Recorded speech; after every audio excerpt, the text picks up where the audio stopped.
आज हम पढ़ेंगे भारत का इतिहास।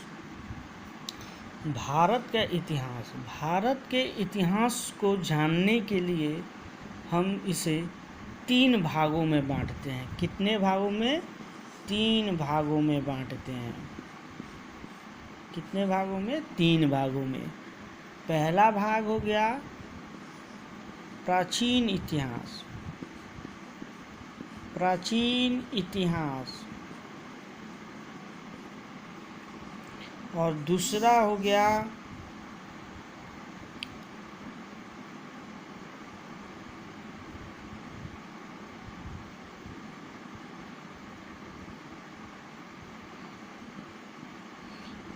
मध्यकालीन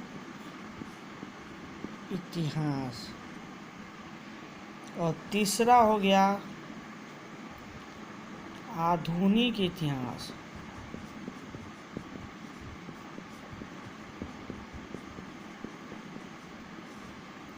कौन कौन हो गया? प्राचीन इतिहास, मध्यकालीन इतिहास और आधुनिक इतिहास। 3 भागों में भारत के इतिहास को हम जानने के लिए 3 भागों में बांटते हैं। अब पहले हम जानेंगे प्राचीन इतिहास, उसके बाद पढ़ेंगे मध्य इतिहास, उसके बाद आधुनिक इतिहास। एक एक करके तीनों का हम पढ़ेंगे। ठीक, इसको अगर आप नोट करना चाहते हैं तो नोट कर लीजिए।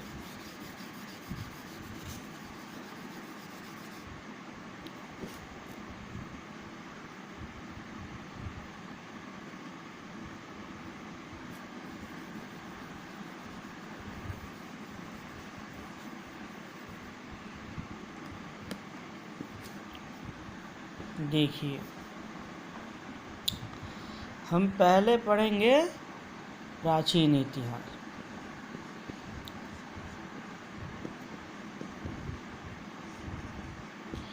प्राचीन इतिहास को जानने के लिए हम 4 प्रकार से इसको जानकारी प्राप्त करते हैं। कितने प्रकार से? 4 प्रकार से। कौन कौन प्रकार है वो? पहला, धर्म ग्रंथ से। दूसरा, धर्म ग्रंथ से ऐतिहासिक ग्रंथ।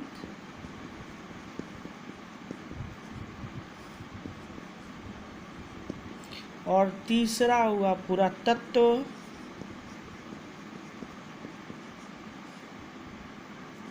संबंधी। और चौथा हुआ विदेशियों का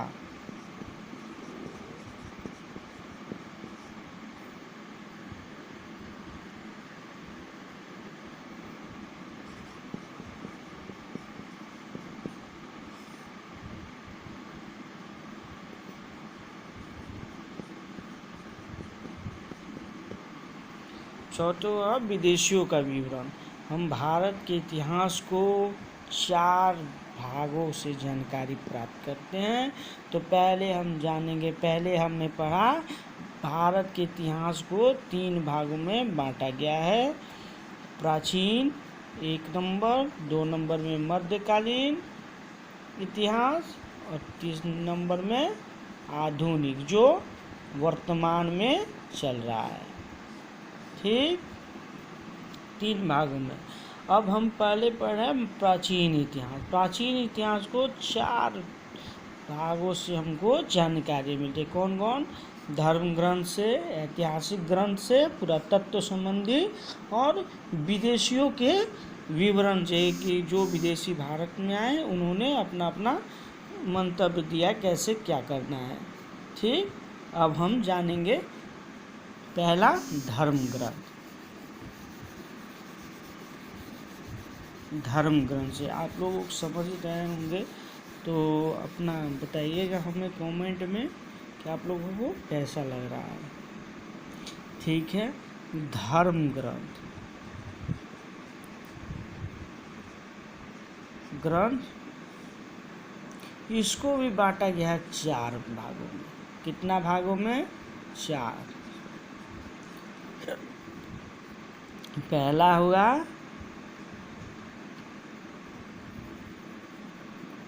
पहले अभी धर्म ग्रंथ।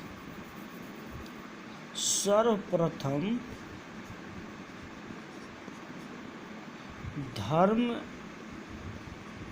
ग्रंथ को क्या कहा गया है? वेद। वेद क्या कहा गया है? वेद। और वेद के kind of Veda, kind of Veda, Veda 4 प्रकार के हैं। 4 प्रकार के कौन कौन? ऋग्वेद, यजुर्वेद, सामवेद, अथर्ववेद। 4 वेद हैं, ऋग्वेद, यजुर्वेद, सामवेद, अथर्ववेद। अब हम चारों को एक एक करके जानेंगे। ठीक, आप लोग नोट डाउन कर लीजिए अपनी कॉपी में।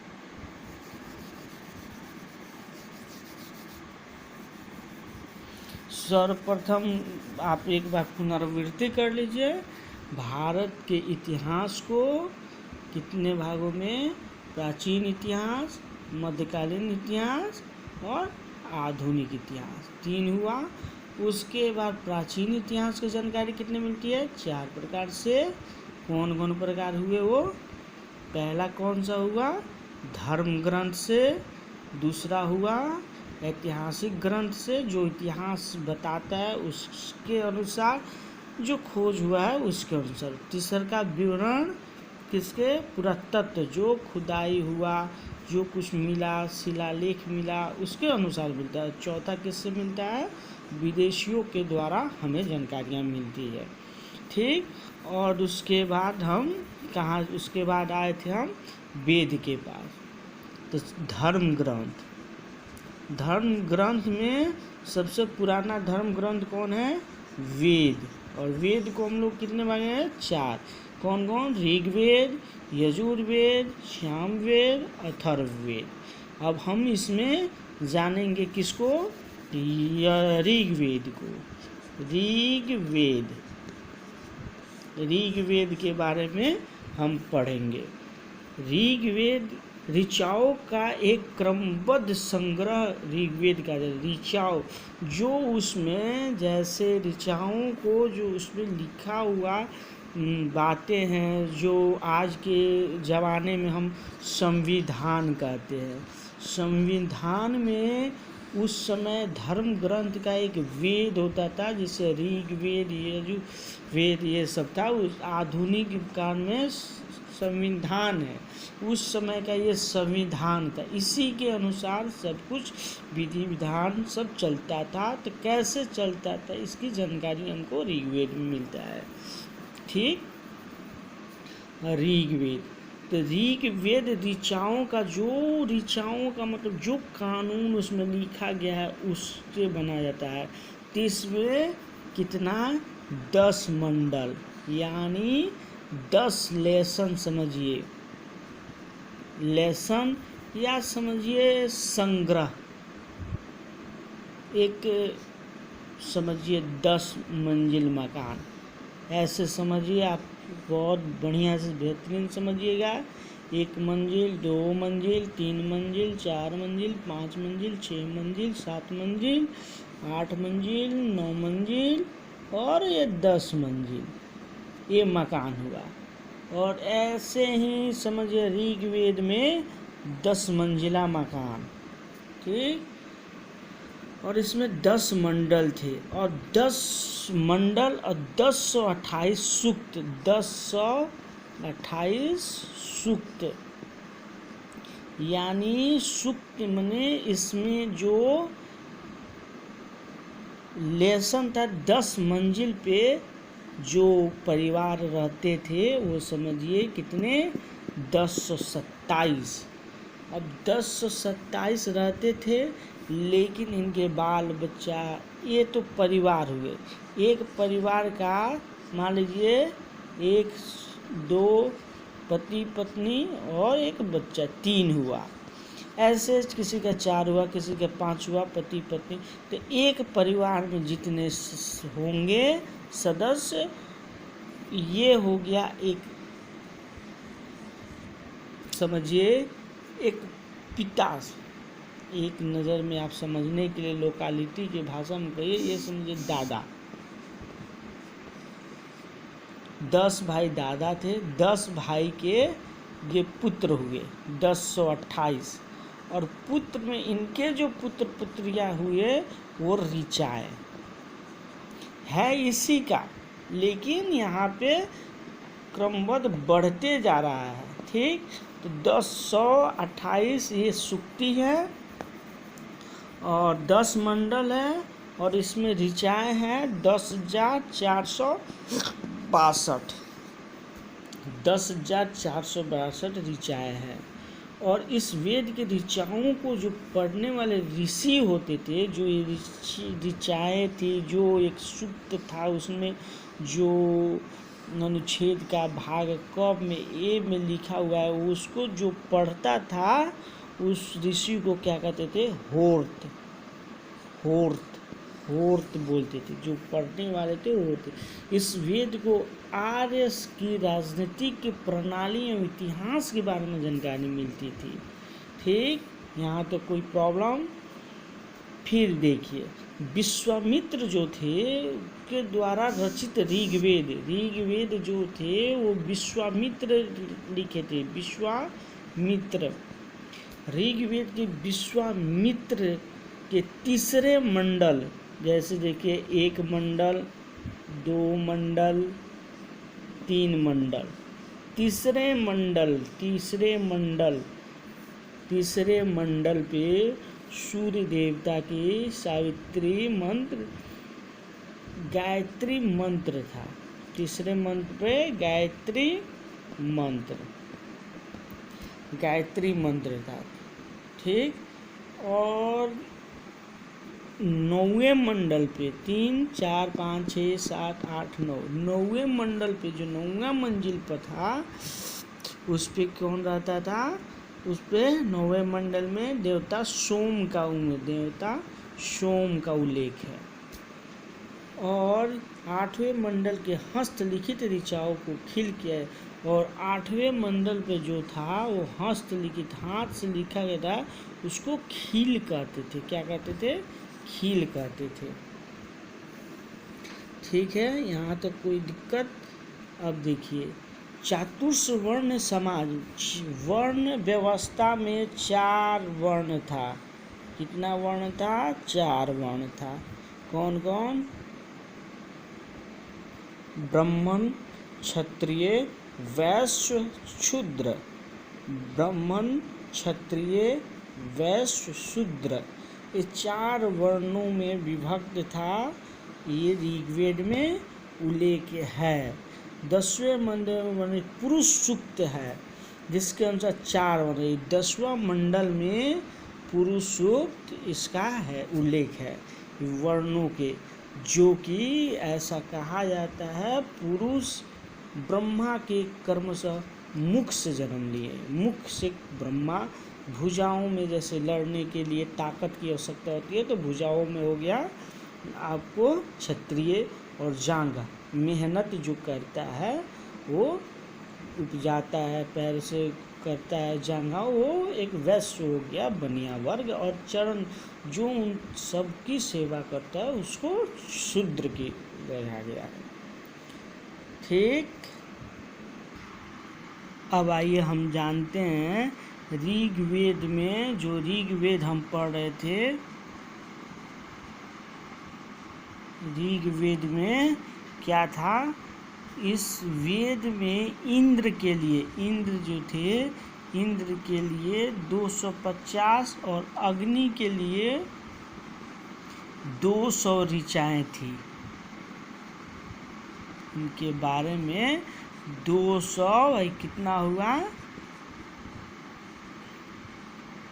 4.5। इन्हीं दोनों के सबसे ज़्यादा इंद्र की थी, उसके बाद अग्नि की थी। ठीक है, प्राचीन इतिहास के साधन के रूप में वैदिक साहित्य में ऋग्वेद के बाद शतपथ ब्राह्मण का स्थान आता है। किसका आता है? शतपथ ब्राह्मण का स्थान आता है। प्राचीन इतिहास में शतपथ ब्राह्मण का होता है। अब ऋग्वेद में यही सब मुख्य बातें हैं। ऋग्वेद में क्या क्या हम पढ़ें, एक बार फिर पुनरावृत्ति करें। 10 गो मंडल होता है। तीसरे मंडल में क्या था? गायत्री मंत्र था। और क्या था? 8वें मंडल में लिखित को क्या कहा जाता था? खील कहा जाता था। और क्या था? 9वें मंडल में सोम का उल्लेख था। और क्या था? 10वें मंडल में चतुर्ष वर्ण का उल्लेख कहा जाता था। जो ऋचाओं को पढ़ते थे उस ऋषियों को क्या कहा जाता था? होर्त। ठीक। और हंसलिखित को खील कहा जाता था। ये थी। और उसमें इंद्र के लिए 250 ऋचाएँ और अग्नि के लिए 200 ऋचाएँ, यानी सबसे अधिक ऋग्वेद में किसकी है? तो इंद्र की है। ठीक। यहाँ तक जो थी ये ऋग्वेद की, यहीं तक है। इसके बाद हम दूसरा ऋग्वेद के बाद यजुर्वेद के बारे में हम जानकारी लेंगे। यजुर्वेद के बाद ऋग्वेद के बाद जो आता है यजुर्वेद, शाश्वर पाठ के लिए मंत्र और बलि, जो एक अभी के समय में जो संविधान है, संविधान हमें जीने का एक राह देता है। उस समय वेद था जो उस समय का जीवन पद्धति के बारे में बताता है। संविधान हमारा 1950 में लागू हुआ, लेकिन ये बहुत पुरानी बातें हैं। उस समय संविधान यही होता था। तो इसके बाद यजुर्वेद के बाद वेदों में ऋग्वेद के बाद यजुर्वेद आता है। तो यजुर्वेद में क्या था? मंत्र। इसके बाद मंत्र, बलि देना, कोई पूजा पाठ हुआ उसमें बलि देना, नियमों का संकलन यजुर्वेद में, इसके साथ क्या नियम लगेगा बलि देने में, ये सब हमें यजुर्वेद में मिलता था। और इसके पाठकर्ता को अध्याय, और इसके जो पाठकर्ता थे उनको क्या कहा जाता था? ऊर्ध्वायु।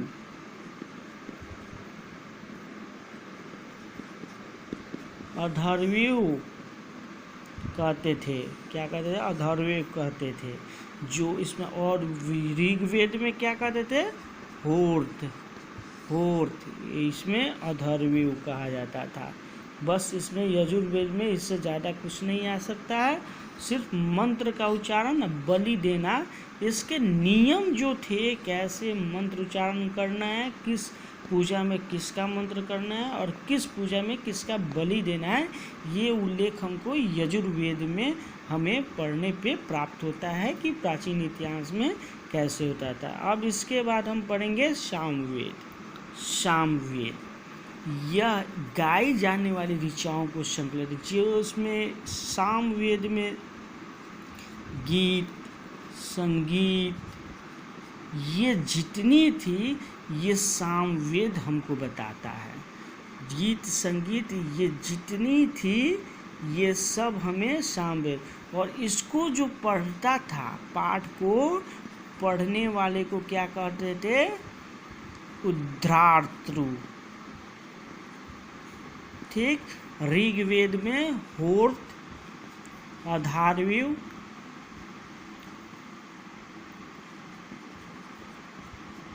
और इसको उद्धात। जो पढ़ता था उसको ये एक उपाधि टाइप का ये बोला जाता था कि जो ऋग्वेद को पढ़ने वाले को होर्त, यजुर्वेद को पढ़ने वाले को अधार्व्यु और उद्धात कहते थे। ठीक। अब देखिए, इसके बाद हम सामवेद में बस यही कि गीत संगीत, प्रश्न बहुत बार आता है कि गीत संगीत किस में हुआ था, तो गीत संगीत सामवेद में ही हमको जानकारी मिलती है। और इसके बाद अंतिम और लास्ट है यजुर्वेद। यजुर्वेद अथवा ऋषि द्वारा रचित वेद में रोग, ये हमें रोगों के निवारण, तंत्र मंत्र, जोड़ा, जादू टोना, जितने प्रेम विवाह,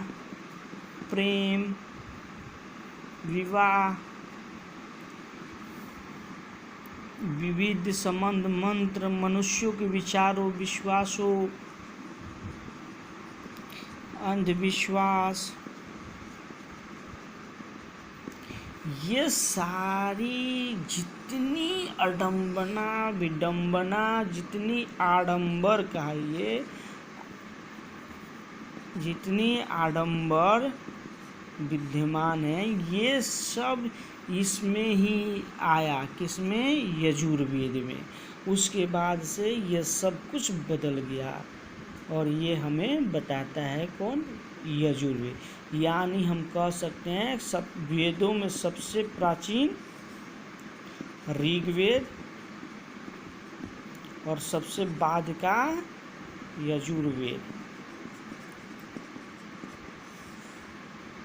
ठीक, अब इसके बाद हम ये वेद, ऋग्वेद, अथर्ववेद, ये सब हम जानकारी, ऋग्वेद, ये अथर्ववेद न है, अथर्ववेद, सॉरी अगर मिसप्रिंटिंग होगा तो देख लीजिए, अथर्ववेद। ठीक है, और इसी टाइम में ये जो अथर्ववेद था, इसी टाइम में पुराण का भी जिक्र मिलता है। और पुराण में, पुराण ये जो था पुराण, जैसे विष्णु पुराण, मत्स्य पुराण, वायु पुराण, ये सब जितने पुराणों का संकलन हुआ, ये सब अथर्ववेद में ही हुआ था। वेदों के भांति भांति समझने के लिए 6 वेदांगों की रचना हुई। शिक्षा, ज्योतिष, कल्प, व्याकरण, निरुक्त, छंद। कौन कौन? 6 गो हुआ। इसको वेदों को भांति भांति समझने के लिए शिक्षा का, ज्योतिष का, गणना करना होता है ज्योतिष में, उसके कल्प सूत्र जो था, कल्प सूत्र ये सब चीज, मंत्र उच्चारण होता है। उसके बाद व्याकरण, इन सब के अध्ययन करने वाले ही उसको समझ पाते थे। किसको? वेदों के ही। और पुराणों में मत्स्य पुराण सबसे पुरान कौन है? मत्स्य पुराण। अधिकतर पुराण सर्व संस्कृत श्लोक में लिखे जाते थे। और पुराण में ही ये भी कहा गया है कि स्त्रियां जो हैं वो शूद्र, जिन्हें स्त्रियां और शूद्र को ये सब पढ़ने का अधिकार नहीं है। किसमें? पुराणों में नहीं है, लेकिन पुराण वे सुन सकते हैं। पुराण का पाठ पुजारी मंदिर में किया करते थे और स्त्रियां वहाँ सुन सकती हैं, चाहे शूद्र। और स्त्री जो जाति थी, इसको सबसे गिरा हुआ माना जाता था। कब? पुराणों में इसको सबसे गिरा हुआ माना जाता था। और पुराणों का पाठ पुजारी मंदिर में किया करते थे। स्त्रियां सर्वाधिक गिरी हुई मानी जाती थी। और इसका प्रमाण मैत्रेयणी में मिलता है। इसका प्रमाण मैत्रेयणी एक संहिता है जिससे प्राप्त, जिसमें जुआ, शराब और स्त्री। तीसरा, एक व्यक्ति निर्माण में दोष पाया गया है। किसमें? मैत्रेयणी में ये लिखा गया है कि तीसरा मुख्य शतपथ ब्राह्मण में स्त्री पुरुष को अर्धांगिनी कहा गया है।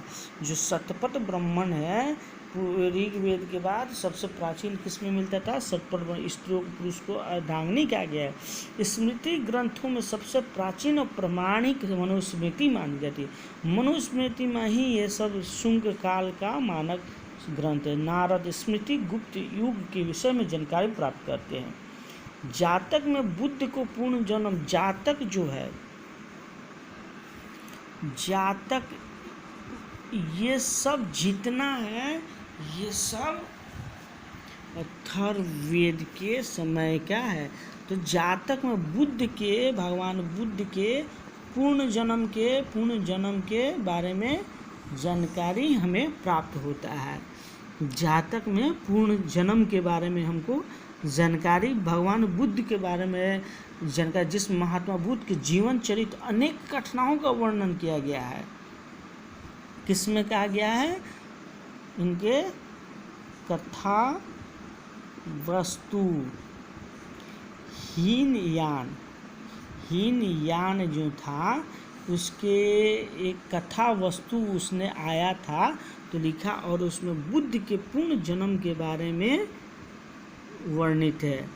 और जैनों के साहित्य को और आगम कहा जाता है। और जैन, जैसे बुद्ध के बारे में हम जान गए हैं, बुद्ध के बारे में जातक, उसी तरह जातक और हीनयान आया था, वो जातक, उसके ग्रंथों को जानने वाले को जातक कहा जाता है। और जैन साहित्य आगे हम इसके बारे में पढ़ेंगे, एक एक करके विस्तृत से, बौद्ध के बारे में और जैन के बारे में, ठीक। और जैनों के लिए आगम कहा जाता है। जैन धर्म के प्रारंभिक इतिहास कल्पसूत्र, इसका कल्पसूत्र से जानकारी मिलता है। कल्पसूत्र से हमें इसके बारे में जानकारी हमको मिलता है, जैन साहित्य के बारे में। और जैन धर्म के प्रारंभिक इतिहास को कल्पसूत्र में जानते हैं। जैन धर्म भगवती सूत्र से महावीर के जीवन कृत्य और समकालिकों के जो भगवती सूत्र थे, भगवती सूत्र से महावीर के जन्म के बारे में, महावीर के जन्म के बारे में, महावीर के जन्म के बारे में जानकारी मिलती है। कहाँ से? भगवती सूत्र से, और उसमें वे वर्णित है। और जैन धर्म भगवती सूत्र से महावीर के जीवन कृत्य और अन्य समकालिकों के साथ उनके संबंध का विवरण मिलता है, ठीक। अब देखिए, अर्थशास्त्र के लेखक चाणक्य थे। अर्थशास्त्र के लेखक चाणक्य, कौटिल्य, विष्णुगुप्त भी उनके नाम को जाना जाता है। कौटिल्य को कौन? अर्थशास्त्र चाणक्य, इनको विष्णुगुप्त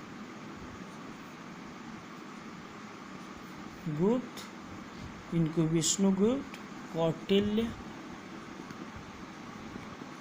के नाम से भी जाना जाता है। और ये अर्थशास्त्र में क्या था? अर्थशास्त्र में मौर्य काल की इतिहास के बारे में जानकारी मिलती है। मौर्य काल के इतिहास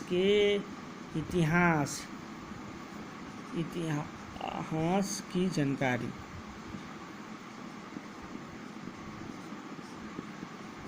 मिलती है। जानकारी इतिहास की प्राप्त होती है। और 15 इसमें जो अर्थशास्त्र में चाणक्य द्वारा लिखी गई अर्थशास्त्र के लेखक, इनके 15 अधिकरण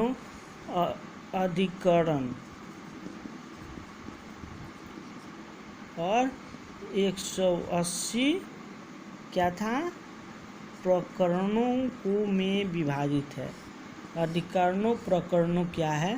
तो अधिकरण अधिकार क्षेत्र का उसका मेन जैसे हम लोग बताए थे कि 10 ऋग्वेद में 10 मंजिल थे, उसी तरह ये अधिकार क्षेत्र था, उसमें प्रकरण बस स्टेट और ये जिला प्रकरण में विभाजित, अधिकारी और पदाधिकारी। ठीक वैसे ही ये सब था। इसी तरह हम आगे पढ़ेंगे। इस समय बहुत सारी पुस्तकें क्यों लिखी गई। संस्कृत साहित्य में क्रमबद्ध लिखने को सर्वप्रथम प्रयास कलहन में किया गया था। कलहन एक पुस्तक था जिसको रचित कौन थे, राजतरंगिणी। और इसमें कलहन में संस्कृत के शुद्ध लिखा गया, संस्कृत के साहित्य है वर्णित है। कलहन क्या है, संस्कृत के साहित्य, और इसके राजतरंगिणी ने लिखा है। और इसमें कलहन का इतिहास जो है, कलहन का इतिहास ये कश्मीर के इतिहास को वर्णित किया गया है। राजतरंगिणी कश्मीर के इतिहास को वर्णित किया गया है। और इसी तरह अब हम विभिन्न पुस्तकों के बारे में भी उस समय के कुछ जानकारियाँ हम प्राप्त करेंगे। जैसे कि अर्थशास्त्र के बारे में हम जाने हैं, चाणक्य के बारे में, कलहन राजतरंगिणी के बारे में। और अर्थशास्त्र में मौर्य कार्य के बारे में था। मौर्य कार्य के अधिकरण कितना था, अधिकरण 15 अधिकरणों में और प्रकरणों कितना था 180 और 15 में विभाजित था राजतरंगिणी। और इसी तरह अरब सिंध विजय का वृत्तांत, अरब जो थे, अरबों लोग जो विजय सिंध पर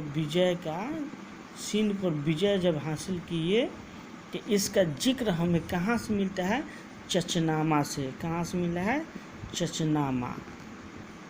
और इसके लेखक कौन थे, अली अहमद थी। और इसके लेखक चचनामा से मिलता है और लेखक थे अली अहमद। और अष्टाध्यायी संस्कृत व्याकरण का पुस्तक है। और पाणिनि अष्टाध्यायी जो इसी समय अष्टाध्यायी के लेखक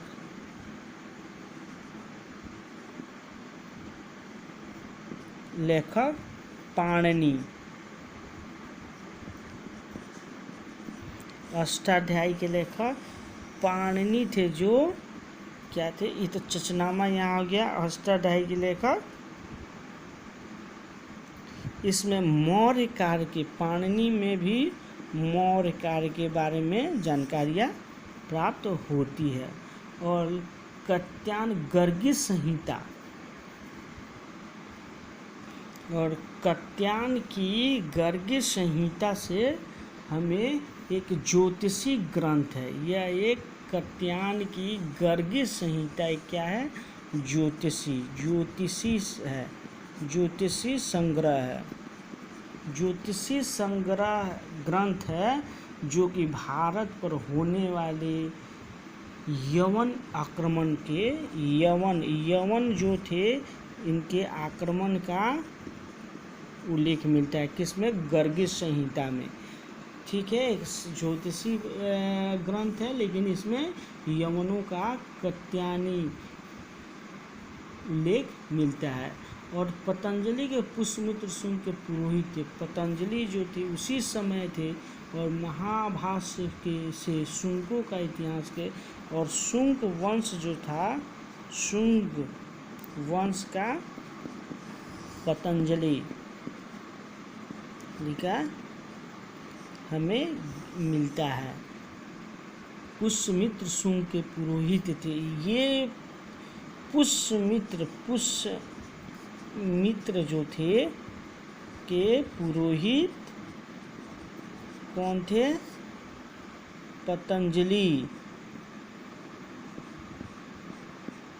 और उसी समय से ये सब चलाते। इतने वाद्याओं से ये सब प्राचीन इतिहास में हमें ये धर्म ग्रंथों से ये सारी जानकारियाँ हमें मिलती है। और नेक्स्ट क्लास में हम पढ़ेंगे कि विदेशियों के द्वारा कैसे क्लास लंबी हो रही है। तो नेक्स्ट क्लास में हम इसको पढ़ेंगे।